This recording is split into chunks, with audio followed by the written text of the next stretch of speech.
kusoo dhawaada dhegaystayaal meel walbo joogtaan maanta waxaan halkan idinkugu hayaa qiso jacayl ah oo la magac baxday Beeni Raad Male waxaana idin soo tabinayaa anigoo ah Saalim Yare qisadan ayaa waxa ay u dhacday sida tan qisadan ayaa waxa hogaamiye u ahaa Maxamed Xasan iyo Deeqa Maxamed ayaa waxa aad u jeclaa Deeqana sidoo kale Maxamed ayaa waxa uu ahaa wiil aad iyo aad u furfuran balse ka jilcan xagga dumarka Maxamed ayaa waxa uu ahaa mid aad iyo aad ugu faraxsan xiriirka Deeqana sidoo kale walow ay ku faani jirtay isaga inta badan waxa ehel u ahaa qadka iyo taleefanka gacanta walow ay is arki karin inta badanba lamaanahaasi oo maalinta ka dambeysay jaceylkoodii kor u sii kacay ayaa waxa dhacday Maxamed Xasan in uu bartay gabar kale oo magaceedu ahaa Suleekha ayaa waxa ay ahayd gabar aad iyo aad u degan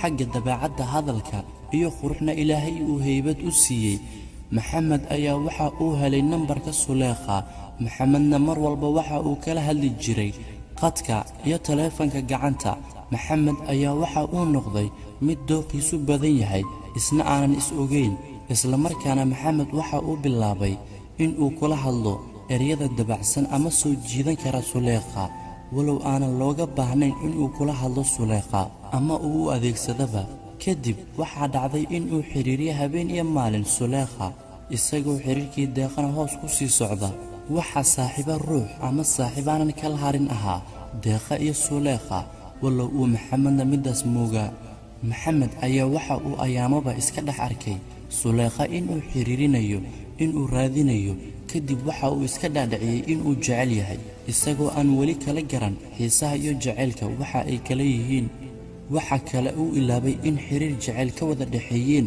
Deeqa Maxamed ayaa habeenada kamida waxa ay si fiican ama si joogta u wada sheekaysteen Suleekha isla markaana waxa uu ka codsaday ama uu sheegtay in uu jecel yahay ugana baahan yahay garab Suleekha ayaa waxa ay weydiisay in uu xiriir kale leeyahay Maxamed ayaa taasna ku jawaabay in uusan xiriir kale ama gabar kale xitaa wiligiisa uusan jecel soo arag taasoo Soomaalida ay ku magacaabaan waxbadsi waxbeel ayay leedahay kadib Suleekha ayaa ku soo dhaweysay xiriirka jacayl ayaduna u sheegatay inta badan in ay xiiseyso hadalkiisa oo ahayd gabar kaliya weligeedna xiriir ama jacayl aan soo arag Suleekha iyo Deeqa ayaa ahaayeen kuwa mar waliba iska warhaya xagga khadka taleefanka gacanta iyo maray isku yimaadaanba waxa ayna ka wada hadli jireen xiriirada jacayl iyo waxyaalaha kale ee noloshooda walow uu nasiibkuba ahaa in ay istuusan sawirada kadib ayaa Maxamed isagoo isku korwaday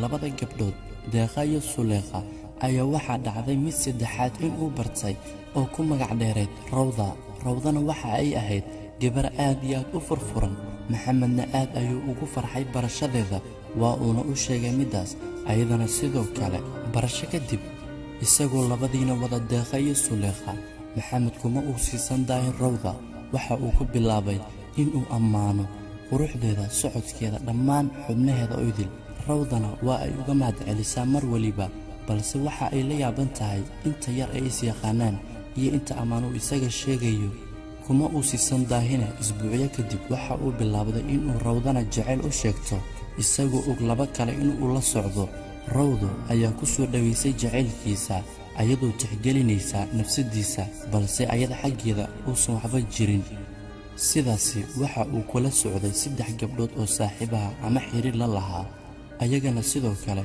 wax wara uma hayaan in uu wiilkan kaliya yahay midka saddexdooda u dhaxeeya kadib maalmaha kamida waxa ka xanaaqay ama ka maseeray Suleekha oo ahayd gabadhii labaad uu la socod bilaabay Suleekha ayaa soo maqashay in uu la socdo gabdho badan ama uu khiyaano badan yahay Suleekha ayadoo xanaaqsan ayay ku tiri ramay muraad inaad iga lahayn meel kalaad u dareertay maskaxdaada aad siisay muran badan adoon gelin muruga igu fogaatee maseer aan dhammaan baa madaxayga ku mugle micno mala adduunkan mid kalaan calman doonaa daacad haddaad tahay daaha karug hadalkaaga kadib ayaa Maxamed bilaabay in uu been sheego kuna dhaho qofaan adiga ahayn ma jeclaan mana jeclaan doono mana jecla haddana iyo waxyaalo kaloo beena uu habeenkaas ayada isaga mootinayay habeenkaasi markii la dhaafay ayaa waxa dhacday maalin maalmaha kamida inay isu yimaadaan dhammaantooda saddexdooda Suleekha iyo Deeqa iyo Rawda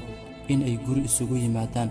markay isu yimaadeen ayaa waxaa bilaabmay xiise jacayl iyo mid aan la kala daalin. kadib waxaa bilaabatay sheekooyinkaas oo lagu soo qaatay sheekadii jacaylka. kadib saddexdooda mid ka mid ah ayaa waxa uu furay toobiga jacaylka ama mawduuca jacaylka. sida ay uga sheekaysanayeen mawduucaasi jacaylka ayaa mid ka mid ah bilowday in ay weydiiso midda kale jacaylkeeda magaciisa. kadib waa ay sheegtay magaciisa, waxa ayna ku jawaabtay Maxamed ayaa lagu dhahaa. midda kalena sidoo kale waa ay sheegtay. midda saddexaad ee geeska fadhisa ayaa soo booday, waxa ay ku tiri ama laga yaabaa labadiinuba in uu hal wiil idin wado, ayadoo markaasi u lahayd si kaftana. waxa ayna sii raacisay annakan aan la socdo Maxamed ayaa lagu dhahaa. kadib Suleekha ayaa soo booday ayadoo khuslaysa ku tiri dhammaanteena amuu hal wiil la wadaa.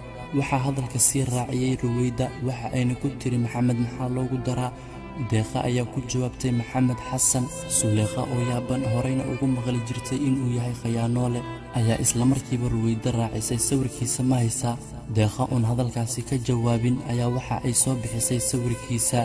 dhammaantooda ayaa hal mar wada eegay sawirka, waxa ayna arkeen Maxamedka ka wada dhexeeyay saddexdoodaba inuu yahay midkan. yaab iyo sheeko dheer kadib ayagoo ku mashquulsanaa, Deeqa ayaa isla markiiba wacday taleefankiisa ayadoo kula hadlaysa ereyada macaan, ayadoo ulajeedkeedu ahaa in ay ka hesho afkiisa ereyo la mida. kadib Maxamed waxa uu bilaabay isna inuu ku hadlo ereyada macaan. waxaa si toosa u maqlayay Suleekha iyo Rawda. waxaa adkaysan waayey oo gadaal ka soo hadashay Suleekha, beenlow ayaad ahayd, waadna i khayaantay. Rawda ayaa taleefanka qabsatay, ayadana sidoo kale ayay ku tiri. Maxamed ayaa waayey maalintaasi wax uu ku hadlo, waxa uuna bilaabay inuu raaligelin ka bixiyo dhammaantooda. markii taleefanka lagu damiyay habeenkii ayuu midba mid u wacay, mid weliba waxa uu ka ballan qaaday inuu ayada keliya la socon doono, balse midka ogolaatay ma lahayn. kuma uu siisan daahine. isbuucyo kadib waxa uu bilaabday inuu Rawdana jacayl u sheegto, isagoo og laba kale inuu la socdo.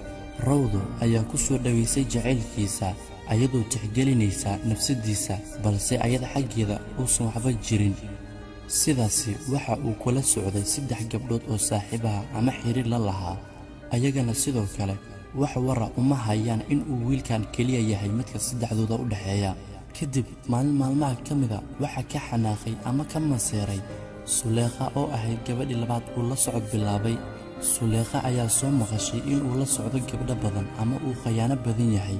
Suleekha ayadoo xanaaqsan ayay ku tiri, "Amay muraad inaad iga lahayn, meel kalaad u dareertay, maskaxdaada aad siisay, muran badan adoon gelin, murugaa igu fogaatee, maseer aan dhammaan baa madaxayga ku mugle. micno male adduunkan, mid kalaan calman doonaa, daacad haddaad tahay daaha ka rog hadalkaaga."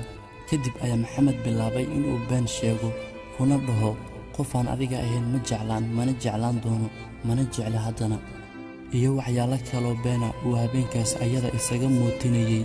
habeenkaas gabar kale xitaa weligiisa uusanba jecel soo arag, taasoo Soomaalida ay ku magacaabaan waxbadsi waxbeel ayay leedahay. kadib Suleekha ayaa ku soo dhaweysay xiriirka jacayl, ayaduna u sheegatay inta badan in ay xiiseyso hadalkiisa.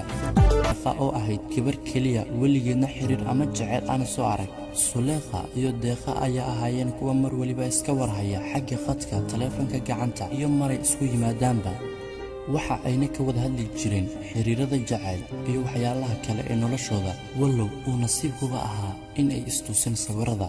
kadib ayaa Maxamed isagoo isku korwaday labada gabdhood, Deeqa iyo Suleekha, ayaa waxaa dhacday mid saddexaad inuu bartay oo ku magac dheereed Rawda. Rawdana waxa ay ahayd gabar aad iyo aad u furfuran. Maxamedna aad ayuu ugu farxay barashadeeda, waa uuna u sheegay midaas, ayadana sidoo kale. barasho kadib, isagoo labadiina wada Deeqa iyo Suleekha, Maxamed kuma uu siisan daahin Rawda. waxa uu ku bilaabay inuu ammaano quruxdeeda, socodkeeda, dhammaan xubnaheeda oo idil. Rawdana waa ay uga mahadcelisaa mar waliba, balse waxa ay la yaaban tahay inta yar ay is yaqaanaan iyo inta ammaan uu isaga sheegay.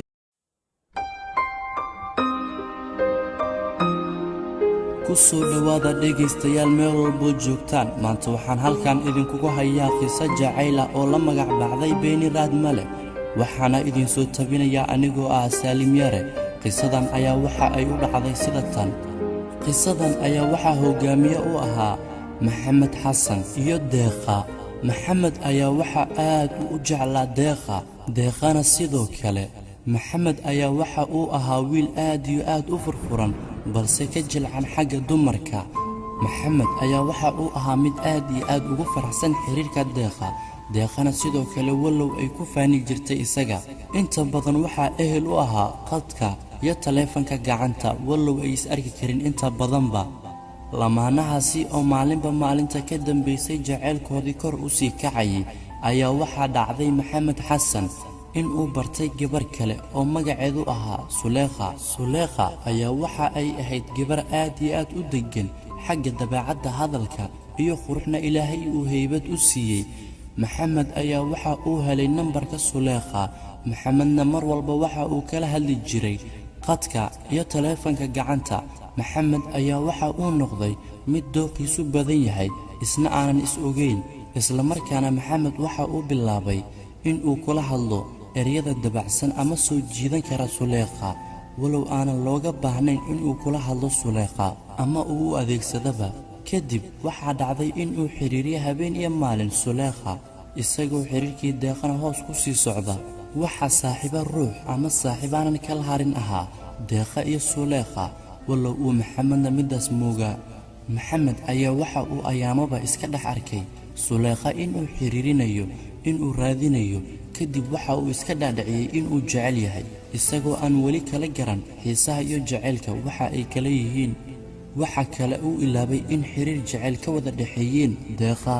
Maxamed ayaa habeenada ka mida waxa ay si fiican ama si joogta u wada sheekaysteen Suleekha, isla markaana waxa uu ka codsaday ama uu sheegtay inuu jecel yahay ugana baahan yahay garab. Suleekha ayaa waxa ay weydiisay inuu xiriir kale leeyahay. Maxamed ayaa taasna ku jawaabay inuusan xiriir kale ama markii la dhaafay ayaa waxa dhacday maalin maalmaha ka mida inay isu yimaadaan dhammaantooda saddexdooda, Suleekha iyo Deeqa iyo Rawda, inay guri isugu yimaadaan. markay isu yimaadeen ayaa waxa bilaabmay xiise jacayl iyo mid aan la kala daalin. kadib waxaa bilaabatay sheekooyinkaas oo lagu soo qaatay sheekadii jacaylka. kadib saddexdooda mid ka mida ayaa waxa uu furay toobiga jacaylka ama mawduuca jacaylka. sida ay uga sheekaysanayeen mawduucaasi jacaylka ayaa mid ka mida bilowday in ay weydiiso midda kale jacaylkeeda magaciisa. kadib waa ay sheegtay magaciisa, waxa ayna ku jawaabtay Maxamed ayaa lagu dhahaa. midda kalena sidoo kale waa ay sheegtay. midda saddexaad ee geeska fadhisa ayaa soo booday, waxa ay ku tiri ama laga yaabaa labadiinuba in uu hal wiil idin wado, ayadoo markaasi u lahayd si kaftana. waxa ayna sii raacisay annakan aan la socdo Maxamed ayaa lagu dhahaa. kadib Suleekha ayaa soo booday ayadoo qoslaysa ku tiri dhammaanteena amuu hal wiil la wadaa. waxaa hadalka sii raaciyay Ruweyda, waxa ayna ku tiri Maxamed maxaa loogu daraa. Deeqa ayaa ku jawaabtay Maxamed Xasan. Suleekha oo yaaban horeyna ugu maqli jirtay inuu yahay